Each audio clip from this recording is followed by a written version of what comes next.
18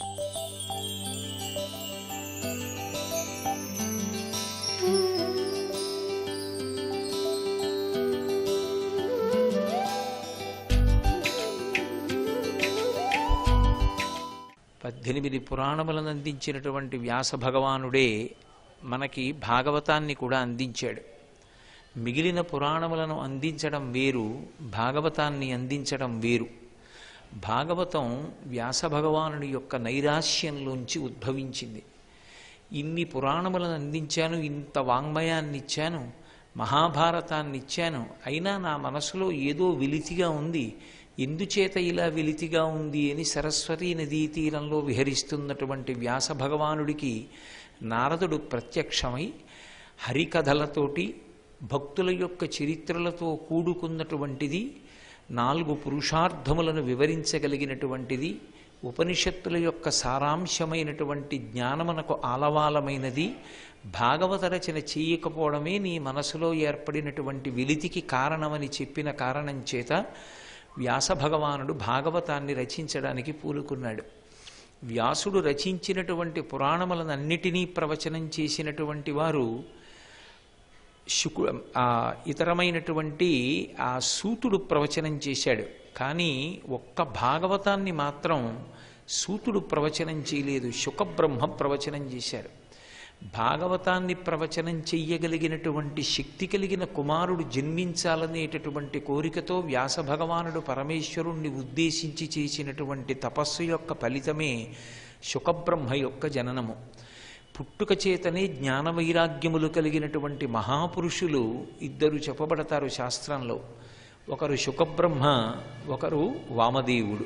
పుట్టుకతోనే విశేషమైనటువంటి జ్ఞానమును పొందినవాడు కనుక ఆయన భాగవతాన్ని ప్రవచనం చేసి లోకానికి అందించాడు. ఆయనకి ఒక ఆవు పాలు పితికినంతసేపు కన్నా ఎక్కువసేపు ఎక్కడా ఉండేటటువంటి అలవాటు లేనివాడు. అలా ఏదైనా ఒక ప్రదేశంలో తాను నిలబడితే అక్కడ ఉండేటటువంటి జనులతో సంబంధం ఏర్పడి వాళ్ళు తన మనసులోకి ప్రవేశిస్తారు, సంఘం ఏర్పడుతుందని, నిస్సంగముగా జీవించడం కోసమని ఒక ఆవు పాలు పితికినంతసేపు మాత్రమే ఒక చోట ఉండేటటువంటి అలవాటు ఉన్న శుకుడు కేవలముగా శ్రవణమును మాత్రమే అపేక్షించి తనకి ముని యొక్క శాపకారణం చేత మృత్యు వస్తోంది అని తెలిసినప్పటికీ కూడా భయపడకుండా నేను మళ్ళీ పుట్టవలసిన అవసరం లేనటువంటి కథని నాకు వినిపించగలిగిన వాడెవరు అని ఆర్తి చెందినటువంటి పరీక్షిన్ మహారాజు గారి యొక్క కోరిక తీర్చడం కోసం 7 రాత్రులు 7 పగళ్ళు గంగానదీ తీరంలో ఉండి పరీక్షిన్ మహారాజు గారికి భాగవతాన్ని శుకబ్రహ్మ ఉపదేశం చేశారు. అటువంటి భాగవతం పరమపావనమైనటువంటి పవిత్రమైనటువంటి ఘట్టం. అటువంటి భాగవతం ఆంధ్రీకరించడం అంటే అంత తేలికైనటువంటి విషయం కాదు. ఋషితుల్యుడు కనుక, నిష్కామమైనటువంటి జీవనం ఉన్నవారు కనుక, పరమభక్తి తత్పరులు కనుక పోతన గారు భాగవతాన్ని ఆంధ్రీకరించగలిగినటువంటి అదృష్టాన్ని పొందారు. తెలుగు భాషలో భాగవతాన్ని అంత గొప్పగా అందించడం ఒకెత్తైతే సంస్కృత భాషలకు ఉండేటటువంటి మంత్రశక్తి ఏది ఉన్నదో దాన్ని తెలుగు భాషకి కూడా కట్టపెట్టినటువంటి ఋషి పోతన గారు. నేను ఎందుకు ఈ మాటలు అంటున్నాను అంటే సంస్కృత భాషకి ఒక మర్యాద ఉంటుంది, అందులో బీజాక్షరములు ఒదిగిపోతాయి. 2 సంస్కృత భాషలో ఏదైనా ఒక శ్లోకరచన చేసినప్పుడు ఆ శక్తి కారణం చేత అది మంత్రస్వరూపాన్ని పొందుతుంది. అందుకే శ్రీరామాయణంలో సుందరకాండలో ఉన్నటువంటి అనేక శ్లోకములు మంత్రస్వరూపాన్ని పొందాయి. అలాగే ఆదిత్య హృదయం ఒక మహామంత్రం అగస్త్య మహర్షి చేత ఉపదేశం చేయబడింది. హనుమ సుందరకాండలో చెప్పినటువంటి జయమంత్రం జయత్యతి బలో రామో లక్ష్మణశ్చ మహాబల రాజా జైతి సుగ్రీవో రాఘవేణాభిపాలిత అన్న శ్లోకాలు జయమంత్రమనే లోకంలో ప్రఖ్యాతి పొందాయి. అటువంటి మంత్రస్థాయిని పొందినటువంటి శ్లోకములు ఏవి ఉన్నాయో వాటిని మళ్ళీ ఆ మంత్రస్థాయి మంత్రశక్తి తెలుగులో ఉండేటటువంటి పద్యాలలోకి కూడా వచ్చేటట్టుగా రచన చెయ్యడం అంత తేలికైనటువంటి విషయం కాదు. వాల్మీకి రామాయణాన్ని ఆంధ్రీకరించినటువంటి కవులు ఎందరో ఉన్నారు. వాళ్ళు భక్తిని భావాన్ని ఆవిష్కరించగలరేమో కానీ సంస్కృత భాషలో జయమంత్రానికి ఉన్న శక్తిని, ఆదిత్య హృదయానికి ఉన్నటువంటి శక్తిని తెలుగు భాషలో రచింపబడినటువంటి పద్యాలలో కూడా ప్రవేశపెట్టడం సాధ్యమయ్యేటటువంటి విషయం కాదు. అందుకే సంస్కృతంలో జయమంత్రం చదువుకుంటే ఏ శక్తి వస్తుందో, ఏ ఫలితం వస్తుందో ఆ శక్తియే ఆంధ్ర రామాయణం చదివితే వస్తుంది అని నిర్ధారించి చెప్పడం చాలా కష్టం.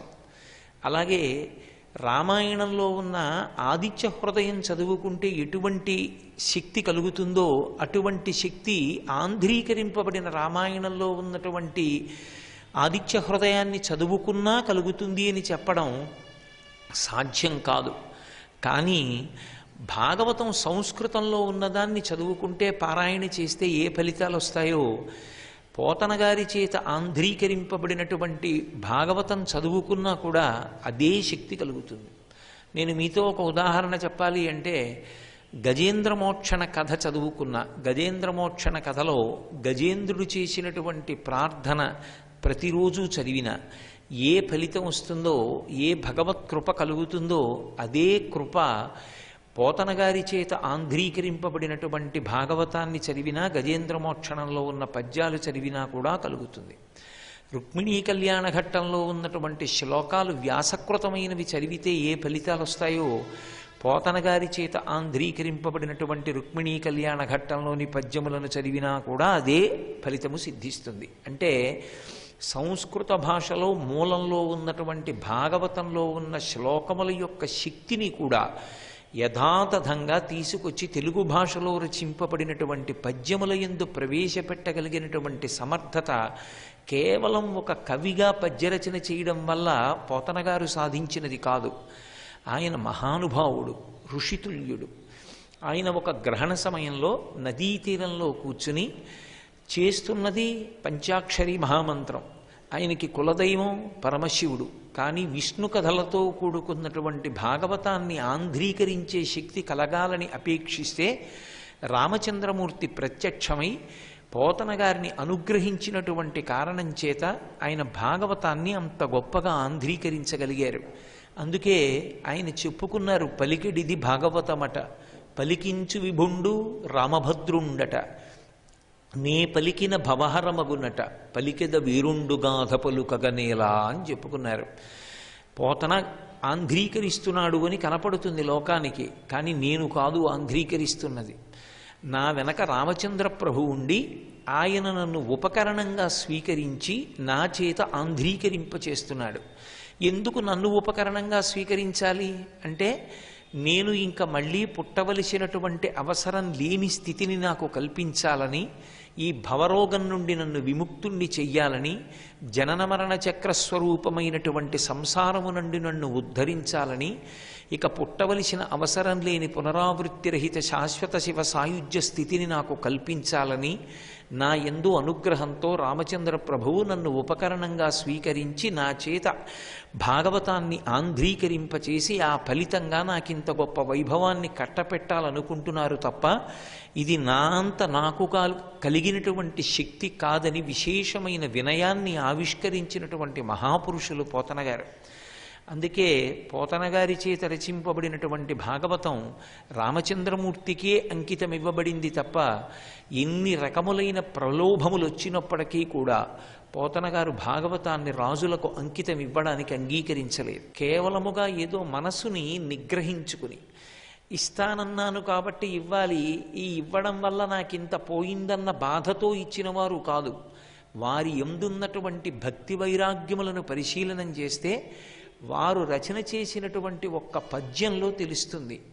ఇమ్మనుజేశ్వరాధములకిచ్చి పురమ్ములు వాహనమ్ములున్ సొమ్ములు కొన్ని పుచ్చుకుని సొక్కి శరీరము వాసి కాలుచే సమ్మెటవాటులంబడక సమ్మతి శ్రీహరికిచ్చి చెప్పేయి బమ్మెర పొతరాజొకడు భాగవతంబు జగద్దితమ్ముగన్ అని చెప్పుకున్నారు. ఇప్పుడు భాగవతాన్ని ఆంధ్రీకరించి అంకితం ఇస్తే ఇమ్మనుజేశ్వరాధములకిచ్చి, రాజులమని అహంకరించేటటువంటి వాళ్ళు దాన్ని అంకితం పుచ్చుకుని నాకేమైనా కానుకలు ఇవ్వవచ్చు. కానీ ఆ కానుకలు ఇక్కడే ఉండిపోతాయి. ఈ శరీరం విడిచిపెట్టిన తరువాత అంత గొప్ప భాగవతాన్ని నీ చేత ఆంధ్రీకరింపచేస్తే దాన్ని అమ్ముకున్నావని ఆ రోజు యమధర్మరాజు గారి యొక్క భటులు నా శరీరాన్ని, సూక్ష్మ శరీరాన్ని బాధలు పెడుతుంటే నన్ను ఆదుకునేవారు ఉండరు. ఈ భాగవతం నాకు సంసారం అనేటటువంటి మహాసముద్రాన్ని దాటడానికి నావ. అందుకే నేను దీన్ని ఎవరికి అమ్మనని, కేవలముగా త్రికరణ శుద్ధిగా రామచంద్ర ప్రభువుకే అంకితమిస్తానని చెప్పుకున్నటువంటి మహాపురుషుడు పోతన గారు. అంతటి భక్తి తత్పరులు.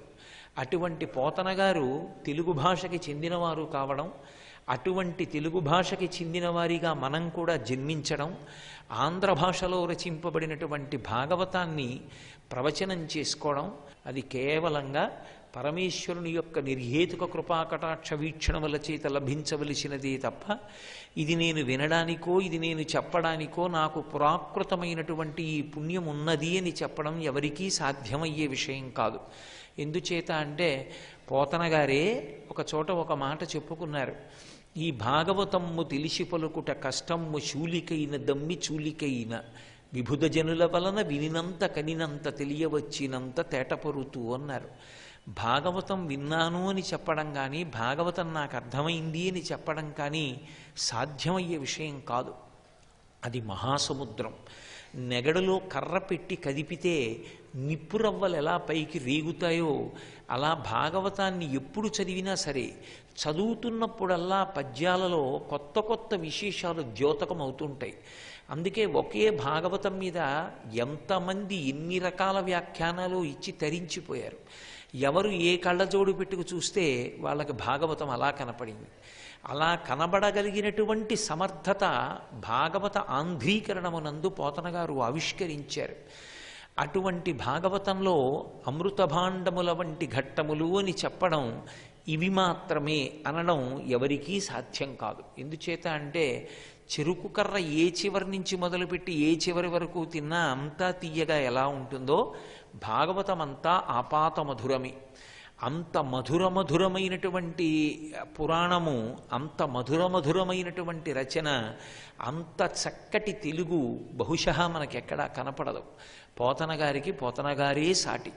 నిజంగానే ఆయన చెప్పుకున్నటువంటి హరికథ నోరు నొచ్చిపోయేటట్టుగా, నోరు బడలిపోయేటట్టుగా చెప్పుకున్నారు. చేతులారంగ శివుని పూజింపడేని, నోరు నవ్వంగ హరికీర్తి నుడువడేని, దయయు సత్యంబులోనుగా తలపడేని, కలుగనీటికి తల్లుల కడుపు చేటు అని చెప్పుకున్నారు. నిజంగానే వారి జీవితంలో వారు శివారాధన అలాగే చేశారు. హరికథల్ని భాగవత రూపంలో అలా చెప్పుకున్నారు. దయా సత్యము రెండిటిని మనసులో పెట్టుకున్నారు. కన్న తల్లిని తనని తాను కూడా తరింప చేసుకున్నారు. అటువంటి పోతన గారి చేత ఆంధ్రీకరింపబడినటువంటి భాగవతంలో ప్రతి ఘట్టము మధురాతి మధురమే. అయితే ఎక్కడ నుంచి ఆ పదార్థంలో ఏ ఒక్క మెతుకు తీసి నోటులో వేసుకున్నా తీపితనమే. కానీ ఒక్కొక్క ఘట్టాన్ని ప్రత్యేకంగా ఎంచుకుని మాట్లాడడం వెనక ఉండేటటువంటి ప్రయోజనం వేరుగా ఉంటుంది. ఎందుచేత అంటే అసలు భాగవతం కలియుగంలో ఎందుకంత అవసరమైంది అన్న ప్రశ్న ఒకటి వచ్చింది అసలు భాగవత ప్రవచనానికి ముందు. ఆ ప్రశ్న వేసినప్పుడే శౌనకాది మహర్షులు ఒక ప్రశ్న అడిగారు. కలియుగంలో ఉండేటటువంటి లక్షణాలని దృష్టిలో పెట్టుకున్నారు. కొత్తగా ప్రారంభమైనటువంటి రోజులు కలియుగం. మిగిలినటువంటి యుగాల్లా కలియుగం ఉండదు. ఎందుచేత అంటే చతుర్ముఖ బ్రహ్మగారు కూడా ఒకానొకప్పుడు కలియుగం ప్రారంభం అవుతుంటే కలియుగానికి అంతటికీ కూడా అధిష్టానమైనటువంటి కలిపురుషుడు ఎలా ఉంటాడో చూడాలనుకుంటున్నాను, సభలోకి ప్రవేశపెట్టమన్నారు. కలిపురుషుణ్ణి సభలోకి ప్రవేశపెట్టారు. పెట్టగానే బ్రహ్మగారు 4 ముఖాలు పక్కకి తప్పుకుని చీచీ చీచీ దుర్మార్గుడా సభలోంచి వెళ్ళిపో అన్నారు. అంటే ఆయన అలాగే నిలబడ్డాడు. నువ్వు ఎందుకు అలా ఉన్నావని అడిగారు బ్రహ్మగారు. వాడు ఒక చేత్తో కుడి చేత్తో నాలుకని బయటికి తీసి పట్టుకున్నాడు, రెండవ చేత్తో తన మర్మావయవాన్ని తానే పట్టుకున్నాడు. ఎందుకు అలా ఉన్నావని అడిగారు. నేను ఈ లోకాన్నంతటినీ కూడా జిహ్వేంద్రియం చేత పాడు చేస్తాను. తినేటప్పుడు ఒక శౌచం ఉండదు, తినేటప్పుడు ఒక కట్టుబాటు ఉండదు, భగవన్ నివేదన చేసి తినడం ఉండదు, సాత్వికాహారం తినడం ఉండదు, మితాహారం తినడం ఉండదు, దైవర్పితాహారం తినడం ఉండదు. కేవలముగా నాలుకని తృప్తిపరచడానికి కడుపు నిండుగా ఉందా లేదా అన్నదానితో సంబంధం లేకుండా తిని వెర్రెక్కి తిరిగేటటువంటి రోజులు సంప్రాప్తమవుతాయి. రుచి కోసం, రుచుల కోసం, తినడం కోసమే మనుష్యులు జీవించడం ప్రారంభమవుతుంది. ఆ తినేటప్పుడు కనీసం భగవంతుణ్ణి స్మరించాలనేటటువంటి ఇంగితం కూడా ఉండకుండా కాళ్ళకి పాదరక్షలతో తింటారు, పాదరక్షలతో వడ్డిస్తారు. అంత భయంకరమైన రోజులు వచ్చేస్తాయి. నేను నాలుక చేత లోకాన్ని పాడు చేస్తాను. 2, విశృంఖల కామం ఏర్పడిపోతుంది. లోకంలో మనుష్యుడు ఏ కామాన్ని హద్దులో ఉంచుకుని చెలియలి కట్ట దాటకుండా తనని తాను నిగ్రహించుకోవాలో, ఏ కామాన్ని ధర్మంతో ముడివేసి తరించాలో, ఆ కామము ధర్మంతో ముడిపడడానికి వీలు లేకుండా లోకాన్ని యథేచ్ఛగా ప్రవర్తించేటట్టుగా చేయగలిగినటువంటి బుద్ధి ప్రచోదనమయ్యేటట్టుగా, విశృంఖల కామం పెరిగిపోయేటట్టుగా, లోకంలో స్త్రీ పురుషుల మధ్య ఉండవలసినటువంటి హద్దు పరిమితులు, అక్కడ ఉండవలసినటువంటి పవిత్రత చెరిపేసి కేవలముగా స్త్రీ పురుషుల మధ్య ఉండేటటువంటి సంయోగ సుఖానికి అవధి లేకుండా అనుభవించడం అనేటటువంటి ఇతర అవైదికమైనటువంటి దేశముల సంస్కృతి దిగుమతి అయి వైదిక సంస్కృతి కలిగినటువంటి దేశం కూడా సర్వనాశనమైపోయేటట్టుగా చేస్తాను. ఇవి 2 నాకు ఆయుధాలు కలియుగంలో. అందుకే నేను ఒక చేత్తో నాలుకని, ఒక చేత్తో నా మర్మావయవాన్ని పట్టుకుని నీకు సభలో కనిపించాను అన్నాడు. సరే, యుగలక్షణం అటువంటిది. వెళ్ళిపోమ్మన్నారు కలిపురుషుణ్ణి. ఆ కలిపురుషుడు ప్రవేశించాడు కలియుగంలో. ఆ కలియుగంలో ఉండేటటువంటి స్థితిని దృష్టిలో పెట్టుకుని ఎప్పుడైతే జిహ్వేంద్రియం పాడైపోయిందో ఆ నోటి వెంట వచ్చేటటువంటి మాటలు కూడా అలా ఉంటాయి. ఎవడి నోటి వెంట వచ్చేటటువంటి మాట చూసినా ఉద్రేకాన్ని పెంచేదయి ఉంటుంది, శాంతినిచ్చేది కాదు. అటువంటి రోజులలో ఏది వింటే, ఏది చదివితే, ఏది అనుష్ఠిస్తే అసలు కలియుగంలో పరమేశ్వరుణ్ణి చేరుకోవడం సాధ్యం అవుతుంది. ఈ వాతావరణంలో ఎవరు మనసును నిగ్రహించగలిగినటువంటి స్థితిని పొందుతారని శౌనకాది మహర్షులు ఒక ప్రశ్న చేశారు. అలసులు, మందబుద్ధియుతులు, అల్పతరాయువులు, ఉగ్రరోగ సంకలితులు, మందభాగ్యులు, సుకర్మములివ్వియు చెయ్యజాలరీ కలియుగమందు మానవులు, కావున ఎయ్యది సర్వసౌఖ్యమయ్యలబడు, ఏమిటంబడము ఆత్మకు శాంతి మునీంద్ర చెప్పవే అని అడిగారు. అలసులు, కలియుగంలో ఉండేటటువంటి మొట్టమొదటి లక్షణం ఏది అంటే అలసత్వం. అసలు శరీరాన్ని కదపవలసినటువంటి అవసరం ఎన్ని రకములైన ఉపకరణములు ఏర్పడితే తగ్గిపోతుందో, శరీరాన్ని కదపకుండా అసలు బడలిక లేకుండా ఎన్ని పనులైనా కూర్చునే చెయ్యొచ్చో అన్ని పరికరములు వస్తాయి. 2, మంచి పని చేద్దాము అంటే నేనున్నాను అని నడుం కట్టేవాడు ఉండడు. ఒకవేళ ఉన్నా వంక పెట్టేవాడే కానీ వాడితో కలిసొచ్చి చేసేవాడు కనపడడు. ప్రతిదానికి అలసత్వం చేద్దాంలేండి అంటుంటాడు. అలసులు, మందబుద్ధియుతులు, బుద్ధి మందంగా ఉంటుంది, చురుగ్గా ఉండి శాస్త్రాన్ని ఆధారం చేసుకుని నిర్ణయం చెయ్యడు. మందబుద్ధి అన్న మాటని జాగ్రత్తగా అర్థం చేసుకోవాలి.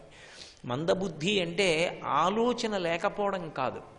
నిర్ణయం దేన్ని బట్టి చేస్తాడు అంటే ఎలా చేస్తే ఫలితం తేలిగ్గా వస్తుందో ఆలోచించి అలా నిర్ణయం చేస్తాడు తప్ప ధర్మాన్ని శాస్త్రాన్ని ఆధారంగా చేసుకుని నిర్ణయాలు చెయ్యడు. తస్మాత్ శాస్త్రం ప్రమాణంతే కార్యాకార్య వ్యవస్థితౌ అని. ఒక పని చేసేటప్పుడు ఈ పని ఎలా చెయ్యాలి, దీనికి ఫలితం ఎలా వస్తుంది అన్నప్పుడు తృప్తి దేని వలన కలగాలి అంటే ఫలితం వచ్చిందా రాలేదా అన్నదాని వల్ల కాదు, శాస్త్రం చెప్పినట్లు నే చేశానా లేదా దానివల్ల. రాముడు ఎప్పుడూ సంతోషంగా ఉంటాడు, తనలో తాను రమిస్తూ ఉంటాడు. రాముడు కష్టపడలేదని రామాయణంలో లేదు.